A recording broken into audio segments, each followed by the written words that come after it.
সামান নবী আলাইহিস সালাম ডাক দিয়ে বলেছিল, ও বিবি শুনে নাও, পৃথিবীর যা কিছু আছে তাই দিয়ে আমাকে বেঁধে রুখতে পারবে না। আল্লাহ আমার দেহতে এত শক্তি দিয়েছে রে বিবি, আমি তোমাকে বলবো কোথায় আমার শক্তি কাজে লাগবে নাও। আমার শুনে নাও, এই গোপন রহস্যের কথা আমি আর আল্লাহ ছাড়া কেউ জানে নাও। বিবিরে তোমাকে বললে হয়তো ক্ষতি হতে পারে। বিবি তার সামনে বাপজি প্রেম বিনিময় করে মধুর শুনে তাকে ডাক দিয়ে বলেছিল, চিন্তা করো না তোমার আমি বিবি, তুমি আমাকে না বলে তুমি কাকে বলবা? ওরে স্বামী বলো, তুমি কোথায় শক্তি তুমি খাটাতে পারবা না? ডাক দিয়ে বলেছিল, বিবি রে তুমি আমার পা থেকে পর্যন্ত তুমি বুক পর্যন্ত তাকাও, আমার পায়ে হাতে বুকে পেটে পেটে বড় বড় পশম রয়েছে দেখতে পাচ্ছ? বলে হ্যাঁ। ও নবী, অন্য মানুষের তুলনামূলক আপনার দেহতে শরীরে অনেক লোম রয়েছে। সামাল নবী আলাইহিস সালাম বলেছিল, বিবি আমার শরীর থেকে যদি পশম কেউ যদি কেটে নিয়ে ওই পশম পাকিয়ে যদি আমার হাত পা যদি বেঁধে দেয়, আমি ওই পশমের দড়িকে আমি ছিঁড়তে পারবো না। সামান্য নবীর বিবি শুনে নিলাম, গ্রামের বাপজি মোড়লদের কাছে বাপজি তার গোপনে যাতায়াত ছিল। নিজের স্বামী বাদ দিয়ে গ্রামের মোড়লকে বলেছিল, আমি তোমাদেরকে গোপন রহস্য আমার স্বামীর বলে দিতে পারি, শর্ত হচ্ছে আমার স্বামীকে যদি তোমরা মেরে দাও, মেরে দেওয়ার পরে আমারও একটা স্বামীর প্রয়োজন হবে। বলো তোমরা আমার জন্য সুন্দর দেখে একটা ছেলের ব্যবস্থা করে যদি দাও, তাহলে আমার স্বামীর গোপন দুর্বলের কথা আমি তোমাদের সামনে বলবো। বেঈমানেরা কথা দিল। সামান নবী আলাইহিস সালাম দিনের বেলা বাড়িতে ঘুমিয়ে আছেন, এদিকের বাবা সামান নবীর বেবে গোপনে বাপজি চুপে চুপে তার দেহ থেকে বাপজি পশম গুলো কেটে নিল। অনেকগুলো পশম কেটে নিয়ে সঙ্গে সঙ্গে ওই পশম দিয়ে বাবা পাক দিয়ে দিয়ে বাপজি সুলাইমান নবী নাই সামান নবীর হাত পা দুটো বেঁধে ফেলল। ঘুম ভেঙে গেল। সামান নবী বলে, বিবি কাজ কি করলো? বলে চিৎকার করে বলে, আমি করেছি। বলে, বিবি রে আমি প্রথমে বলেছিলাম তোমাকে বলা যাবে না, তুমি আমার বড় ধরনের ক্ষতি করতে চলেছ। বিবি আমি তোমার স্বামী, তুমি আমার অর্ধাঙ্গিনী বিবি, এভাবে পশম গুলো খুলে দাও। আর শক্তি আমি ব্যয় করতে পারি নাই, আমি হাত পা লড়াতে পারি নাই। সামানের বিবি বলল, আমি তোমাকে খোলার জন্য আমি তোমার পশম কেটে আমি ব্যাধি নাই, আমি তোমাকে হত্যা করে ফেলবো গ্রামের লোকেদের দ্বারাই। ইমান হারা ছিল রে বাবা সামান নবীর বেবে। সঙ্গে সঙ্গে বাবা গ্রামের বাপজি ওই মোড়লদের লোভে পড়িয়ে তাদেরকে ডেকে নিয়ে আসলো। সামান নবী আলাইহিস সালামকে বাপজি তারা অনেক মার মেরে বাপজি তাকে হত্যা করে দিল। ও বাপজি ভাইরা, আল্লাহর নবী হযরতে সামান নবী আলাইহিস সালাম তিনি ইন্তেকাল করলেন। মোড়লেরা যেভাবে ওনার সাথে বাপজি সামান নবী বিবির সাথে একটা সুন্দর ছেলের সাথে বিয়ে দেওয়ার কথা হয়েছিল, ওটাও বাপজি খেলাপ করল। যারা মুনাফিক হয়, বেঈমান হয়, তাদের জবানের বাপজি কথা ঠিক থাকে না।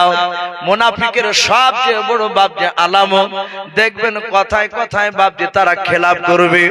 এ যদি আলেম হয়, এ যদি মাস্টার হয়, এ যদি উকিল হয়, যদি আপনার সাথে কথা রেখে যদি কথা যদি না রাখতে পারে, কথা দিয়াও কথা যদি খেলাপ করে, তাহলে জানবেন ও লোক দেখানো ইমানদার লোক দেখানো মানুষ, কিন্তু গোপনে আল্লাহর খাতায় সে বেটা মুনাফিক।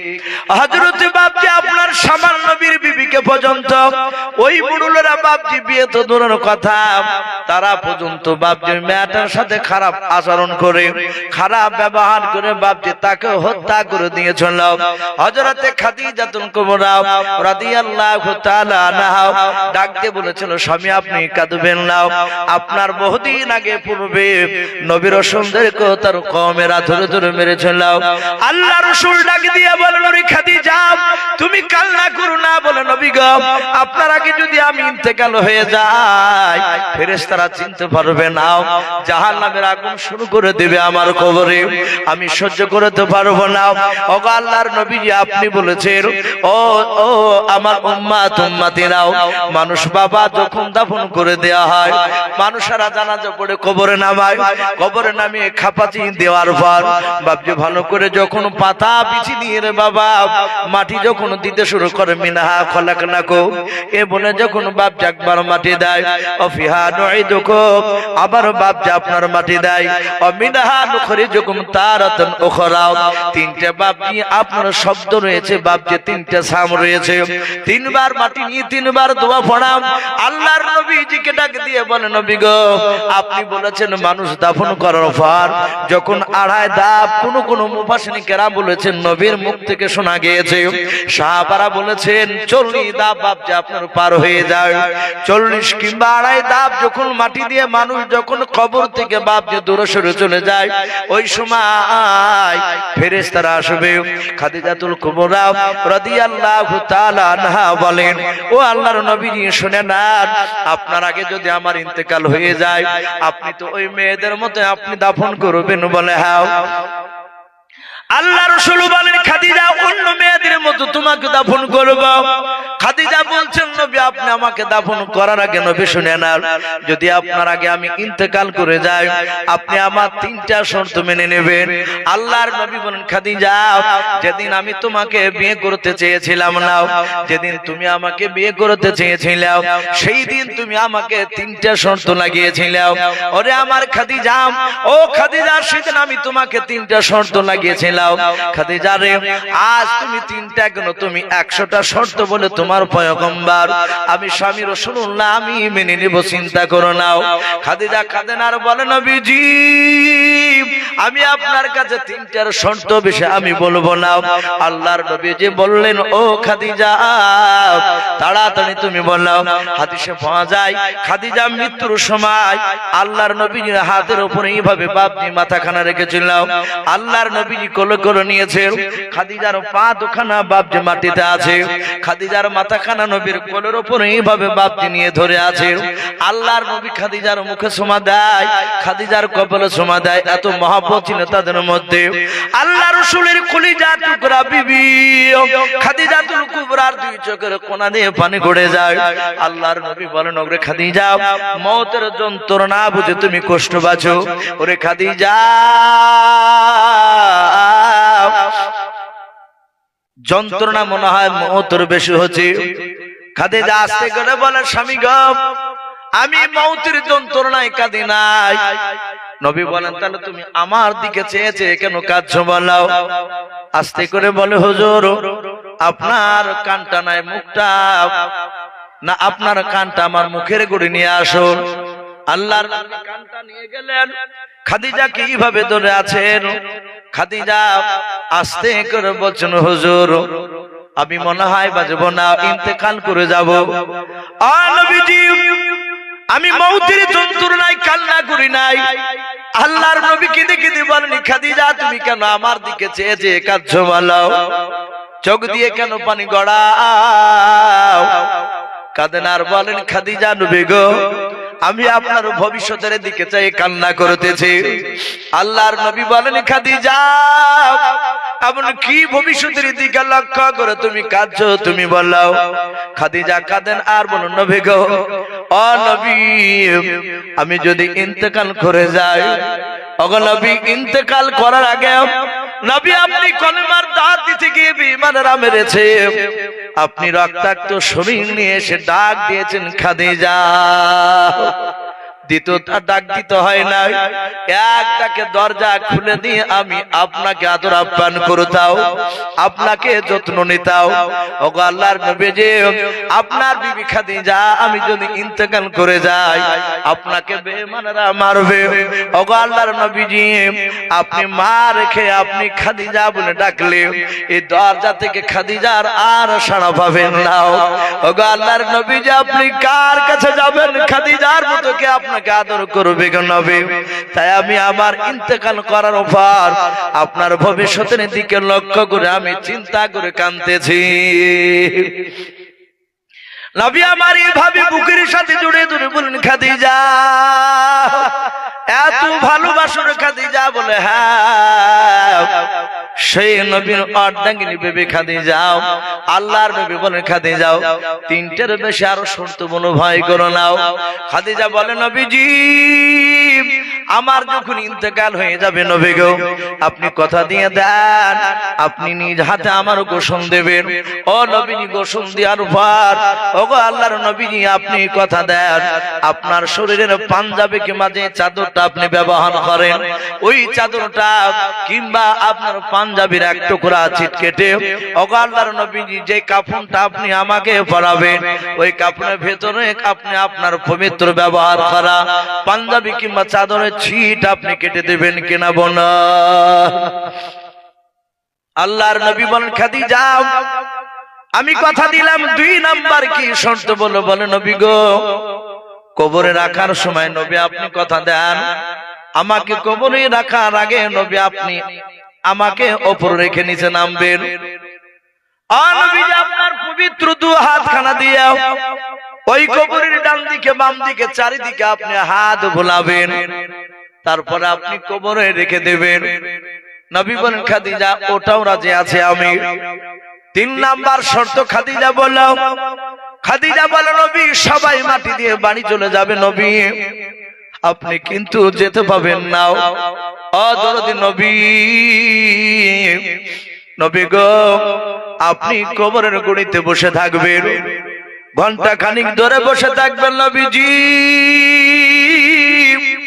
আর কবরের উপর থেকে আপনি দোয়া করবেন যেন আমি ওই ফেরেশতার দুটো যে ফেরেশতা 3টা প্রশ্ন করবে ওই 3টা প্রশ্ন উত্তর যেন দিতে পারে। বলুন সুবহানাল্লাহ।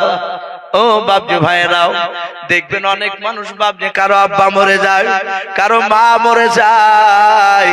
যাদের বাপ মা মরে নাই বাপজি তারা তো ব্যথা বুঝে নাও, যাদের বাপ মা নাই তারা জানে বাপজি বাপ মা কত বড় একটা জিনিস।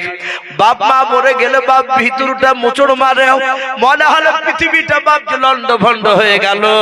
যারা বাপ মাকে বাপজি জিন্দা অবস্থায় বাপজি বেশি ভালোবাসে, আল্লাহর নবীজি বাপজি আপনার বলেছেন মানুষ কান্না চেঁচিয়ে কেঁদো না, কিন্তু বাপজি রহমতের কান্না অনেক সময় হয়। দেখবেন অনেকে মাটি দিয়ে ইমাম সাহেব বাপজি দোয়া করে দেয়, দোয়া করে বাপজি সবাই চলে যায়। কারো যদি বাপজি বাপ মারা যায় দেখবেন তার সন্তান ওই কবরের কাছে বাপজি কাঁদতে কাঁদতে বসে যায়, বসে না? আল্লাহ রাসূল বলেন এটা রহমতের কান্না। আমাদের অনেক সময় দেখবেন বাবা অনেকের বাপ মরেছে, মা মরেছে, ছেলে মরেছে, বাবা কাঁদলে অনেক মানুষ ধমক দিয়ে বাপ যে তাকে বকে, এই কাঁদিস কেন, কাঁদিস না। কিন্তু বাপ যে কারো বাপ মরে গেলে তার সন্তান না কেঁদে বাপ দিয়ে থাকতে পারা যাবে না, যাবে কথা বল। আমারই যদি বাপ মরে আমি সহ্য করতে পারবো না। আল্লাহর নবী চেঁচিয়ে বাপ যে কাঁদতে বারণ করেছেন। হাদিসে পাওয়া যায় আল্লাহর রাসূলের বাপ যে 4টা বেটা ছিল। কটা বললেন?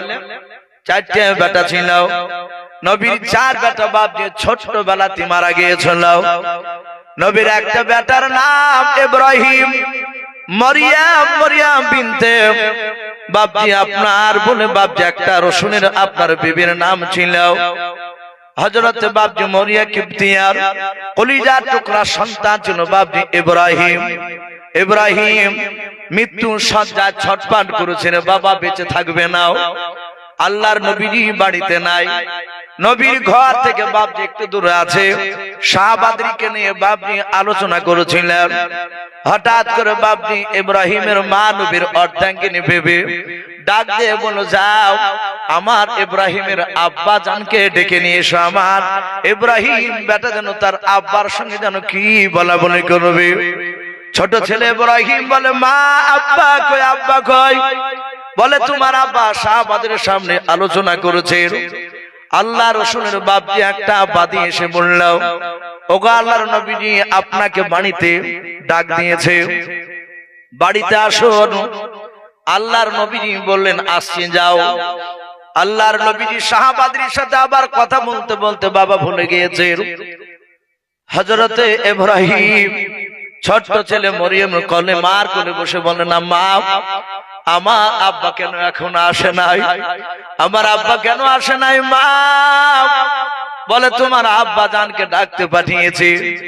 আবার বাদিকে বলেছিল ও রাসূলুল্লাহ আপনি বাড়িতে আসুন, আপনাকে বাড়িতে ডাক দিয়েছে আপনার ছেলে ইব্রাহিম কি জানো বলবে। আল্লাহ রাসূল বলেন যাও আসতেছি। আল্লাহর নবী আবার কথা বলতে বলতে বাপজি বাড়ির কথা ভুলে গিয়েছেন। মানুষের বাপজি উম্মতে মুহাম্মদের এত নবী ফিকির করতেন সব জাহান্নাম থেকে কিভাবে জান্নাতে যাবে এই চিন্তা করতে করতে নবী কথা বলতে বলতে বাপজি ভুলে গিয়েছে। আবার কিছুক্ষণ পরে সে বলে রাসূল বেয়াদবি হলে মাফ করবেন, আপনার বেটা ইব্রাহিম মনে হয় আর থাকবে না, আল্লাহর ডাকে সাড়া দিয়ে হয়তো চলে যাবেন। ও নবী তাড়াতাড়ি আপনি চলুন। আল্লাহর নবী বলেন তাই তো ভুলে গিয়েছিলাম। নবী বলেন সাহাবারা তোমরা থাকো আমি বাড়ি থেকে ঘুরে আসি। আল্লাহর নবী আসলেন। নবীর কলিজার টুকরা অর্ধাঙ্গিনী বিবি ডাক দিয়ে বলেছিল ইব্রাহিমের মা ও ইব্রাহিমের আব্বু আপনি আসতে এত দেরি করে ফেললেন। বলে হ্যাঁ বিবিরে আমি সাহাবাদের সামনে জান্নাত জাহান্নামের বয়ান করছিলাম, আলোচনা করতে গিয়ে ভুলে গেছি। কি হয়েছে বলে দেখুন আপনার বেটা বারবার যেন আপনার সাথে কি যেন বলবো বলছে। আল্লাহর রাসূল বাপজি আপনার কোলে নিলেন, নেয়ার পর ইব্রাহিমের কপালে বাপজি মুখে চুমা দিয়ে বললেন আব্বু কি বলবা বলো। ইব্রাহিম ছোট ছিল নবীর কলিজার টুকরা সন্তান, চোখ দিয়ে বাপজি পানি ঝরতে ঝরতে বলেন আব্বু। বলে বাপজি ডাক দিয়ে কি যেন বলতে যা আর বলতে পারলেন না। উনি সাথে ইন্তেকাল করলেন। পড়ে ইন্না লিল্লাহি ওয়া ইন্না ইলাইহি রাজিউন। আল্লাহ রাসূল ইব্রাহিমকে কোলে নিয়ে কেঁদে বলেন ওরে ইব্রাহিম বেটা প্রথমকার ডাকে যদি আমি সাড়া দিয়ে যদি আসতাম ওরে বেটা কি কথা বলতে তোমার আব্বা জানতে পারতো। ওরে বেটা আসতে দেরি হয়ে গেছে বেটা তোমার কাছে আমি ক্ষমা চাই। ও বেটা তুমি চলে গেলে চিন্তা করো না, মৃত্যুর পর কিয়ামতের ময়দানে জান্নাতে তোমার এই কথাগুলো আমি তোমার আব্বা বসে বসে শুনবো। বলুন সুবহানাল্লাহ। নবীজি কাঁদছিলেন, চোখ দিয়ে ঝরঝর ঝরঝর করে পানি ঝরছে। রাসূল সাল্লাল্লাহু তাআলা আলাইহি ওয়াসাল্লামকে সাহাবা আব্দুল্লাহ বিন মাসউদ রাদিয়াল্লাহু তাআলা আনহু বলেন হুজুর বেয়াদবি হলে maaf করবেন। আপনি বললেন যে মানুষ মরে গেলে কেঁদো না, কাঁদতে হয় না, কিন্তু নবী আপনি তো কাঁদলেন, আপনার চোখ দিয়ে ঝরঝর করে পানি ঝরছে। নবীজি বললেন ওই কাদা কাঁদতে আমি বলিনি যে কাদা বাপজি এখন যে বর্তমান আমার অনেক মা বোনেরা বাপ বাপজি শ্বশুর মাসে মরে গেছে, 4টে ছেলে, লোকটা একটা ছেলে হয়তো ভা দেয়। বেশিরভাগ দেখবেন বাপজি যে বেটাটা গরিব সেই বেটাটার কাছে বাপ মা যে বাপজি জোটে। যারা টাকা পয়সা হয় যে কোনো কায়দা করে গ্রাম থেকে পালিয়ে যায়, বলবে ছেলে মানুষ করতে হবে। গ্রামে থাকলে এই বাগডাঙ্গা যদি বাড়ি থাকে টাকা পয়সা হয়ে গেলে অমনি বলবে যে এখানে থেকে সন্তান মানুষ হবে না, ডমকল বাড়ি করেছে। আরে ভাই তোর সন্তান মানুষ হবে না এটা জানছি, কিন্তু তোর বাপ মাটাকেও নিয়ে যা ওখানে, তোদের সব জায়গা হয়েছে কিন্তু বাপ মাকে নিয়ে যাবে না। 6 মাস অন্তর বছর অন্তর একদিন বেড়ানে কেরে কুটুমের মতন আসবে। তা বাপজি সাদা ক্যারিতে ফল দিবে, নিয়ে গাড়ি থেকে নামিয়ে হাঁটিয়ে যাবে। লোকে বলবে কি ব্যাপার ঝন্টু আসলে, যারা সমবয়স্ক তুমি, হ্যাঁ আব্বাকে দেখতে আসলে, মাকে দেখতে আসলাম, আর শুধু এমনিকে লড়াবে কি আর, মানে লোকে দেখুক যে হ্যাঁ বাপ মাকে আপেল দিয়ে এসে খাওয়াচ্ছে। আর এদিকে যে বাপজি আর বাপ মা আর পায়খানা তুলছে আর একটা গরিব ভাই, ও কোন থেকে আপনার তুলতে আসেনি, যদিও আসে পরীক্ষা করে দেখবেন ভাই থেকে যারা আসবে বাপ মাকে গ্রামে দেখতে, এ বুড় দিতে খুলে না, মা যেখানে শুয়ে থাকবে বাপ শুয়ে থাকবে সেই ঘরে সাহানে পা ঠাকাবে না, এসব পেশাব পায়খানা ফিরে নোংরা হয়ে আছে হয়তো, ও বুট পাই দিয়ে বাপজি জামের মতন দূর থেকে কথা বলবে। সাবধান বাপজি আমার সোনা লালেরা, জান্নাত তো সহজ নয়, হিংসা করব না বাপ।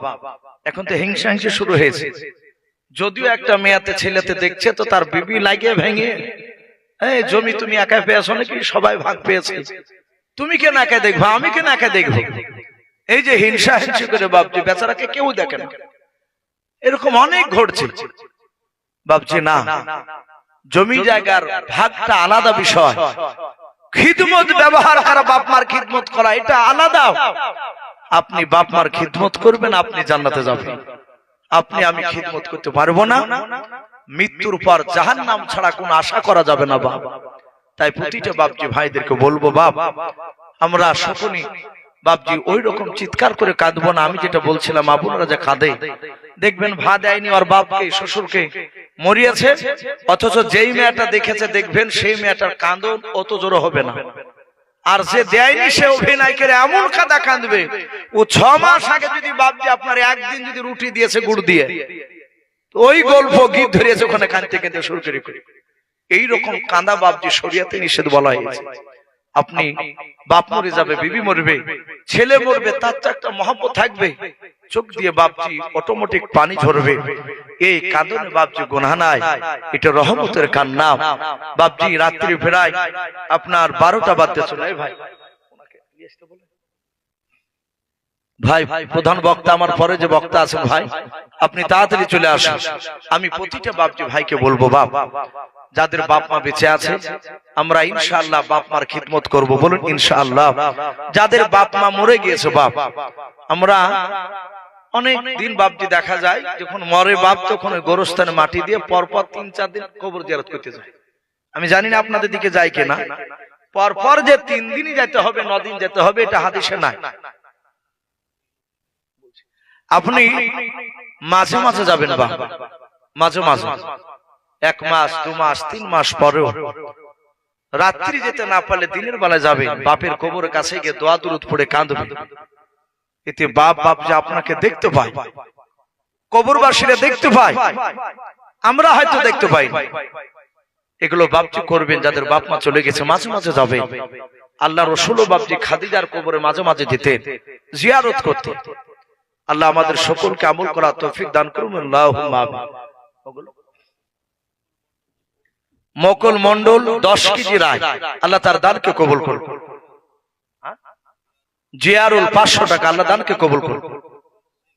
ইদ্রিস শেখ 10 কেজি রায়, মুমতাজ মালিথা 10 কেজি রায়, সালাম মালিথা 10 কেজি রায়, শাহাবুল 10 কেজি রায়, মুক্তার মন্ডল 10 কেজি রায়। মাশাআল্লাহ, আমি তো ভাবছিলাম মনে হয় দেয়নি 2-3 জনের পরে। রোহুল মহাজন 5 কেজি রায়, অজাদ আলী 2000 টাকা, আল্লাহ সকলে দানকে কবুল করুন, আল্লাহুম্মা আমিন। আকবর আলী 500,